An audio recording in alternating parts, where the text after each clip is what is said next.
നമസ്കാരം.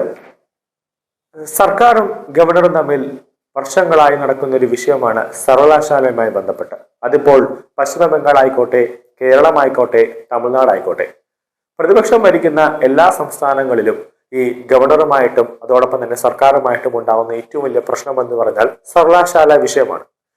അതിൽ കാലങ്ങളായി ഈ പ്രതിപക്ഷം ഭരിക്കുന്ന ഇപ്പോൾ കേരളത്തിലായിരുന്നാലും CPM പറയുന്നത് സർവകലാശാലയുടെ അധികാരം അത് മുഖ്യമന്ത്രിക്ക് തന്നെ കൊടുക്കണം, അതിന്റെ താക്കോൽ സ്ഥാനം മുഖ്യമന്ത്രിയുടെ കയ്യിൽ തന്നെ കൊടുക്കണം എന്നാണ് പറയുന്നത്. പക്ഷേ UGCയുടെ മാനദണ്ഡ പ്രകാരം അല്ലെങ്കിൽ രാഷ്ട്രപതി തന്നെ പറയുന്നത് സർവകലാശാലയുടെ പൂർണ്ണമായ അധികാരം ഗവർണറുടെ കയ്യിലാണ്. അതാത് സംസ്ഥാനങ്ങളിൽ ഗവർണറുടെ കയ്യിലാണ്. ഗവർണർക്കാണ് സർവകലാശാലയുമായി ബന്ധപ്പെട്ട അന്തിമമായ തീരുമാനമെടുക്കാനുള്ള അവകാശം എന്ന് പറയുന്നത്. അപ്പോൾ ആ ഒരു അവകാശത്തിന് മേൽ ഒരാരും, മുഖ്യമന്ത്രിയോ ഉന്നത വിദ്യാഭ്യാസ മന്ത്രിയോ ആരും കൈകടത്തരുതെന്ന് കൃത്യമായി തന്നെ UGCയുടെ മാനദണ്ഡങ്ങളിൽ പറയുന്നുണ്ട്, രാഷ്ട്രപതിയും പറയുന്നുണ്ട്.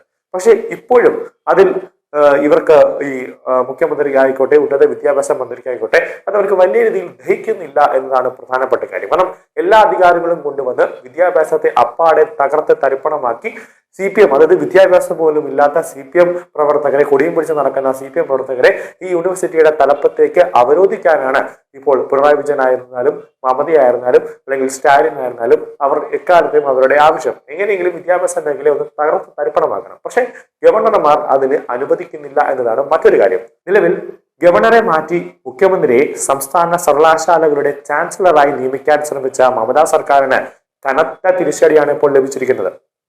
ബംഗാൾ നിയമസഭ പാസാക്കിയ പ്രധാന ഭേദഗതി ബില്ലുകൾ പ്രസിഡന്റ് ദ്രൗപദി മുർമു തള്ളിയിരിക്കുകയാണ്. ഉന്നത വിദ്യാഭ്യാസത്തിന്റെ നിയന്ത്രണം മുഖ്യമന്ത്രിയുടെ ഓഫീസിൽ കേന്ദ്രീകരിക്കാനുള്ള സംസ്ഥാന സർക്കാരിന്റെ ശ്രമം ഏറെ വിവാദപരമായിരുന്നു. സംസ്ഥാന എയ്ഡഡ് സർവകലാശാലയുമായി ബന്ധപ്പെട്ടതും അതോടൊപ്പം തന്നെ ആര്യ സർവകലാശാലയുമായി ബന്ധപ്പെട്ടതുമായ 2 ഭേദഗതി ബില്ലുകൾക്ക് രാഷ്ട്രപതി അംഗീകാരം നിഷേധിച്ചിരിക്കുകയാണ്. ഇവ രണ്ടും ഗവർണറെ ചാൻസലർ സ്ഥാനത്ത് നിന്ന് നീക്കി പകരം മുഖ്യമന്ത്രിയെ നിയമിക്കാൻ നിർദ്ദേശിച്ചിട്ടുള്ളതാണ്. ഇതോടെ ബംഗാൾ ഗവർണർ തന്നെ സംസ്ഥാനത്തുടനീളമുള്ള സർക്കാർ എയ്ഡഡ് സ്പോൺസർ ചെയ്ത സർവകലാശാലകളുടെ ചാൻസലറായി തുടരും.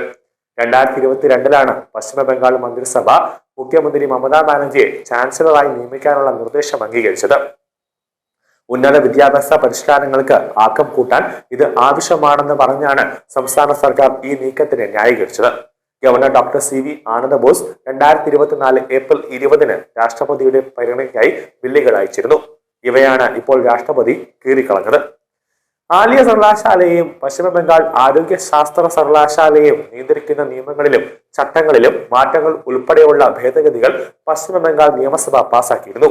ഈ നീക്കം ഗവർണറുടെ അധികാരങ്ങൾ നിയന്ത്രിക്കുമെന്നും അക്കാഡമിക് അതോടൊപ്പം തന്നെ ഭരണപരമായ തീരുമാനങ്ങൾ വേഗത്തിലാക്കുമെന്നും മുഖ്യമന്ത്രി തിരഞ്ഞെടുക്കപ്പെട്ട ഒരു അധികാരി ആയതിനാൽ സർവകലാശാലകളുടെ പ്രവർത്തനങ്ങൾ അവർക്ക് കൂടുതൽ പങ്കുണ്ടായിരിക്കണമെന്നും സംസ്ഥാന സർക്കാർ വാദിച്ചിരുന്നു. എന്നാൽ നിർദ്ദിഷ്ട മാറ്റങ്ങൾ സ്ഥാപിത നിയമപരവും ഭരണഘടനാപരവുമായ ചട്ടക്കൂടിന് വിരുദ്ധമാണെന്നാണ് രാഷ്ട്രപതിയുടെ വിലയിരുത്തൽ. നിലവിലെ നിയമങ്ങൾ പ്രകാരം ഗവർണർ CV ആനന്ദ ബോസ് സംസ്ഥാന സർവകലാശാലകളുടെ ചാൻസലർ സ്ഥാനത്ത് തുടരും എന്ന് തന്നെയാണ് യാഥാർത്ഥ്യം.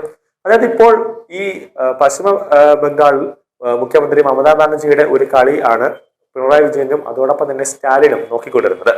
ആ പശ്ചിമ ബംഗാളിൽ നിയമസഭ പാസാക്കിയ ബില്ല് രാഷ്ട്രപതി അംഗീകരിച്ചാൽ അപ്പോൾ അത് ഒരു പ്ലസ് പോയിന്റ് ആയിട്ട് എടുത്തുകൊണ്ട് തന്നെ കേരളത്തിലേക്ക് പിണറായി വിജയൻ വീണ്ടും ഒരു ബില്ല് അവതരണത്തിന് വേണ്ടിയുള്ള ഒരുക്കങ്ങൾ നടത്തും.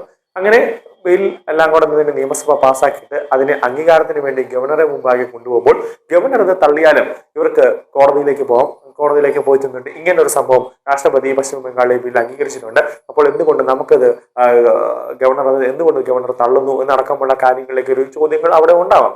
അപ്പോൾ ഇതെല്ലാം മുൻനിർത്തി തന്നെ രാഷ്ട്രപതി നേരത്തെയും പറഞ്ഞൊരു കാര്യമാണ്, സർവകലാശാല വിഷയങ്ങളിൽ അതിന്റെ തലപ്പത്ത്, അതിന്റെ ചക്രവർത്തി എന്ന് പറയുന്നത് ഗവർണറാണ്. അതിൽ എന്തൊക്കെ ബില്ലുകൾ കൊണ്ടുവന്നാലും എന്തൊക്കെ ചർച്ചകൾ നടത്തിയാലും അതിലൊന്നും ഒരു വിട്ടുവീഴ്ച ഉണ്ടാവില്ല, അതിന്റെ തത്വസ്ഥാനം ഗവർണറുടെ കയ്യിലായിരിക്കുമെന്ന്. അങ്ങനെ പല ബില്ലുകൾ പശ്ചിമ ബംഗാളും കേരളവും അതോടൊപ്പം തന്നെ തമിഴ്നാടും കളിച്ചിട്ടുണ്ടെങ്കിലും ഇതെല്ലാം രാഷ്ട്രപതി വലിച്ചു കീറി കളയുന്ന ഒരു കാഴ്ചയാണ് നമ്മൾ കണ്ടിട്ടുള്ളത്.